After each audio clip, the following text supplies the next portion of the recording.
ఛత్రపతి శివాజీ లాగానే మోడీ అయోధ్య రామ మందిరంతో విజయం సాధించారని బీజేపీ నేత చికోటి ప్రవీణ్ అన్నారు. బీజేపీకి ఓట్ల కోసం పనిచేయాల్సిన అవసరం లేదని, హిందువుల మనోభావాలు దెబ్బతీసే విధంగా కాంగ్రెస్ వ్యవహరిస్తుందన్నారు.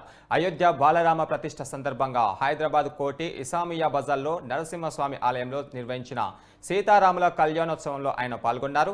కాంగ్రెస్ ప్రతి విషయాన్ని రాజకీయం చేస్తుందని, కానీ బీజేపీకి 350కి పైగా సీట్లు సాధించి మళ్లీ అధికారంలోకి వస్తుందని ఆయన ధీమా వ్యక్తం చేశారు.